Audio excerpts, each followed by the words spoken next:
দিল্লি থেকে কেন্দ্রীয় স্বরাষ্ট্রমন্ত্রী অমিত শাহের সাথে দেখা করে রাজ্যপালের গ্রীষ্মকালীন দার্জিলিং আবাসে যাওয়ার পথে সাংবাদিকদের কাছে মুখ খুললেন রাজ্যপাল জগদীপ ধনখড়। রাজ্য প্রশাসনের বিরুদ্ধে উগরে দিলেন একরাশ ক্ষোভ। বেশ আক্রমণাত্মক হয়ে তিনি বলেন যে সরকারি আমলারা রাজনৈতিক আমলা নন। যারা এখনো এটা বুঝতে পারছেন না তাদের আগামী দিনে ভাবতে হবে ভুল করেছি। তিনি সাংবাদিকদের বলেন রাজ্যে একটা সন্ত্রাসের আবহ তৈরি হয়েছে। সাংবাদিকদের দিকে প্রশ্ন ছুড়ে তিনি বলেন আপনারা কি সাহস করে সবাইকে মন খুলে প্রশ্ন করতে পারেন? বাংলার মানুষ প্রতিবাদ করলে রাত্রিতে দরজায় কেন টোকা পড়বে? এই জিনিস চলতে দেওয়া যাবে না।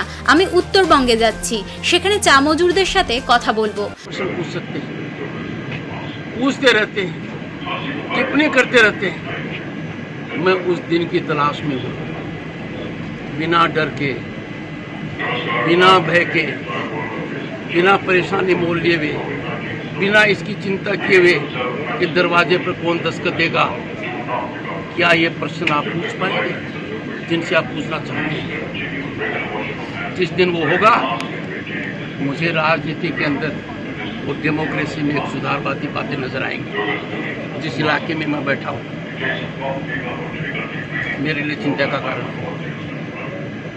प्रांत में बड़े बड़े रिटायर्ड अधिकारियों को ले लिया, पुरकाश्ता स्टेट सिक्योरिटी एडवाइजर, ये another senior IPS officer retired, principal adviser internal security.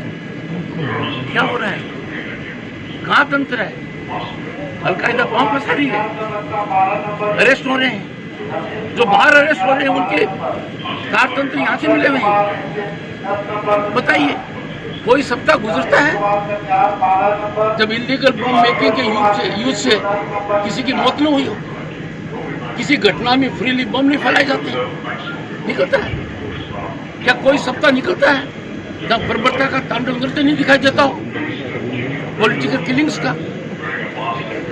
ये सब होता है। मैं जनता को नाउम्मीद नहीं कर सकता कि we can't have fair polls, we shall have fair polls. Come what may we will have fair polls, we will have violence free polls. अब ऐसी स्थिति नहीं करने देंगे कि सरकारी वाहन, सरकारी दफ्तर, चाहे पुलिस स्टेशन हो, राजनीतिक काम के लिए उपयोग में नहीं ला जाएगा। বলা যায় আজকের তার যাত্রাকালীন বিবৃতিতে যেন শোনা গেল রাষ্ট্রপতি শাসনের প্রচ্ছন্ন ইঙ্গিত। শুনবো কি বললেন মাননীয় রাজ্যপাল Jagdeep Dhankhar. State of West Bengal is very important for railways, and railways are more important for state of West Bengal. Our railway minister Piyush Goyal is doing much for us, and that will transform the area. I am not doubt about it. Sir train का सफर कैसा रहा? सफर कैसा रहा sir? लोगों पची ना? My greetings to all of you. We have had a great festive season. बहुत ही संकट के हालात, कोविड ने इस बार हमारी फेस्टिविटीज के ऊपर काफ़ी अंकुश लगाया है। कलकत्ता उच्च न्यायालय ने बहुत अच्छा निर्देश देकर हालात को काफ़ी काबू में किया है। पूजा में कोई कमी नहीं आई है, फेस्टिविटी में कुछ कमी आई है। बहुत लोगों ने जो क्रिएटिविटी करते हैं, मैनेज करते हैं, प्रतिभा दिखाते हैं, उनको हताशा मिली। अगली बार ऐसा नहीं होगा। अगली बार दुगने जोश के अंदर मनाई जाएगी। तब कोविड नहीं रहेगा। कोविड का संकट विश्व पर है, देश पर है, प्रांत पर है। आप सबसे यही गुजारिश करूँगा, बेपरवाह मत होइए। थोड़ी सी लापरवाही बहुत बड़ी परेशानी में डाल सकती है।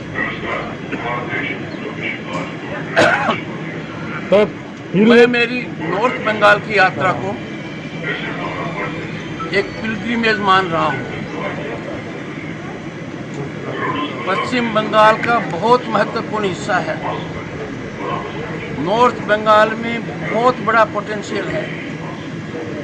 नॉर्थ बंगाल की प्रतिभा का, टूरिज्म का, इकोनॉमी का, वहाँ के ट्रेड का भरपूर एक्सप्लॉयटेशन होगा। लोगों को बहुत राहत मिलेगी। बहुत सुंदर इलाका है, किसी प्रकार की कमी नहीं है।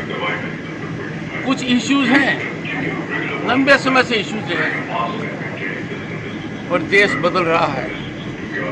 दुनिया देख रही है कि देश बदल रहा है।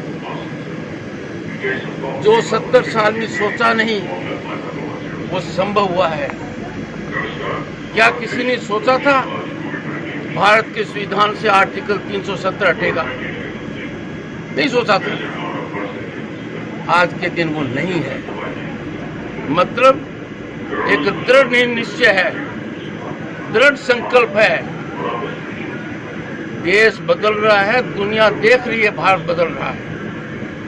We must always keep our nation first. और नॉर्थ बंगाल की भी जो कुछ समस्याएं हैं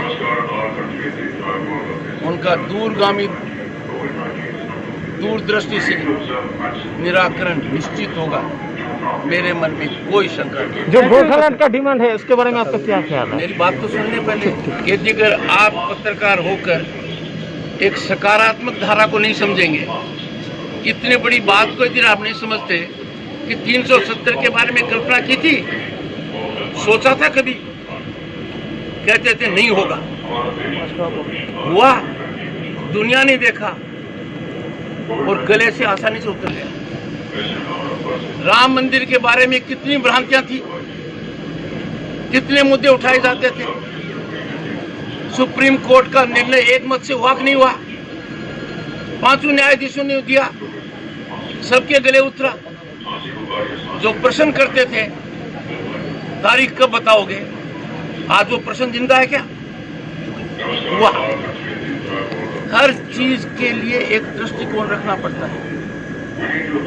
राज्य का प्रथम सेवक होने के नाते भारत के संविधान में अटूट विश्वास रखते हुए मेरी शपथ क्या है?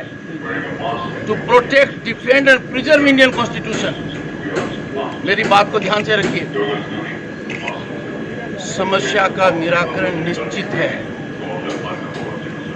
समस्या का निराकरण होता रहा है। आज किनकी चर्चा कर रहे हैं हम? आज किनके बारे में बात कर रहे हैं? लोह पुरुष सरदार पटेल। कितनी कष्टदायी स्थिति में उन्होंने कार्य किया था, सफल हुआ, कुछ बचा, वो पूरा हो रहा है, ये होगा। मैं पहले भी नॉर्थ बंगाल 3 बार जा चुका हूँ, पर दार्जिलिंग पहली बार जा रहा हूँ। दार्जिलिंग जाना पश्चिम बंगाल के राज्यपाल का दूसरी जगह जाना नहीं है। दार्जिलिंग में पश्चिम बंगाल के राज्यपाल का राजभवन है। मैं मेरे एक कार्यालय से दूसरे कार्यालय में जा रहा हूँ। That is why I call it a constitutional pilgrimage to North Bengal, which is very, very important part. वहाँ का जो पोटेंशियल है, जो प्रोस्पेक्ट्स है, जो देश और दुनिया में हमें नाम दे सकते हैं, उसके बारे में चर्चा करूँगा, लोगों से करूँगा, टी गार्डन के वर्कर से करूँगा, टी गार्डन में स्टेक होल्डर से करूँगा। वहाँ का टूरिज्म कैसे बढ़े, कनेक्टिविटी कैसे आगे जाए। लोगों का मन यदि किसी बात के लिए चिंतित है, वो उद्वेलित है, वो रास्ता चाहते हैं, उनकी बात को समझा जाएगा, सामान्य आदमी से समझा जाएगा, इंटेलेक्चुअल से समझा जाएगा, कल्चरल गहराई से देखूंगा। चांसलर होने के नाते बहुत से विश्वविद्यालय हैं, उनके वाइस चांसलर से चर्चा करूंगा। मैं बहुत बड़ी उम्मीद, तैयारी और होमवर्क के साथ जा रहा हूँ। And I am very sure about it, things will change. ऐसा कोई कदम देश प्रांत में नहीं हो सकता जो रूल ऑफ लॉ के खिलाफ है, जो संविधान के विपरीत है। क्यों? यदि अगर आप कानून के खिलाफ काम करेंगे, संविधान के खिलाफ काम करेंगे, तो देश और प्रांत में डेमोक्रेसी खतरे में पड़ जाएगी। राज्य का प्रथम सेवक होने के नाते पहले हाथ जोड़कर गुजारिश करता हूं सबसे, खास तौर से सरकारी अधिकारियों से, बड़े सरकारी अधिकारियों से, please be public servants, don't be political servants. You cannot be allowed to be political servants. Your conduct does not allow you to be political servants. The moment you become political servants, you commit major misconduct. और आप democracy की आत्मा पर बहुत बड़ा कुठाराघात करते हैं. Public servant का चोला पहनकर पॉलिटिकल काम करना, ऐसा मेरी आंखों के सामने हो रहा है. कुछ लोग तो समझ गए हैं, कुछ समझने में देरी कर रहे हैं. जो देरी कर रहे हैं बहुत बड़ी गलती कर रहे हैं. They have no idea the long arm of law will catch up with them, and I am sure about it. ऐसे मौके पर मैं और कोई प्रश्न करना जरूर नहीं समझता, और चूंकि मैं हूँ यहाँ पर, आई टेक 3 क्वेश्चंस. देश के अंदर 70 साल में मैंने कहा बहुत बड़ी बड़ी समस्याएं रही. लोगों ने सोचा नहीं था कि क्या उन समस्याओं का निराकरण होगा.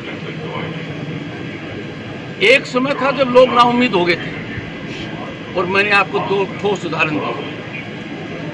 आर्टिकल 370 का उदाहरण दिया. आपने देखा होगा 3 दिन में क्या हुआ है. जम्मू में, कश्मीर में, लद्दाख में आप और हम जमीन खरीद सकते हैं. खरीद सकते हैं कि नहीं? सोचा था कभी? 370 विलोपित हो गया. राम मंदिर का हुआ.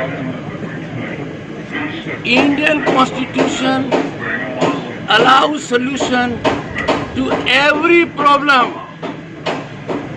एक ही माध्यम है, consensus, communication, understanding and deliberation. पर मेरे मन में कोई शंका नहीं है. पुलिस थाने में एफआईआर दर्ज हो सकती है, इनकम टैक्स असेसमेंट नहीं हो सकता है. कोई फर्क इसमें?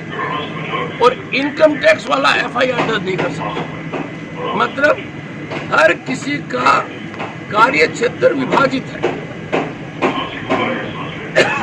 जो समस्या है, जिसके डायमेंशंस हैं, जिसके कंटूर्स हैं, उसका समाधान कौन कर सकता है? ये सामान्य मानव को पता है. मुझे इनकम टैक्स असेसमेंट कराने के लिए पुलिस स्टेशन के पास नहीं जाऊंगा. मैं मामले को समझूंगा, दिल से समझूंगा, दिमाग से समझूंगा, भावना से समझूंगा, कल्चरल गहराई से समझूंगा, और उसके बाद यथाशक्ति निर्णय और निर्णायक स्थिति की ओर आगे बढ़ने का एक रास्ता, मार्ग प्रशस्त होगा. मैं आपको बहुत बहुत शुभकामनाएं देता हूँ. फिर कभी आऊँगा यहाँ, पत्रकार बंधुओं से ज़्यादा चर्चा करूँगा. एक बात आप हमेशा ध्यान रखिए, आप अपने प्रथम सेवक से कुछ भी प्रश्न पूछ सकते हैं, पूछते रहते हैं, टिप्पणी करते रहते हैं. मैं उस दिन की तलाश में हूँ.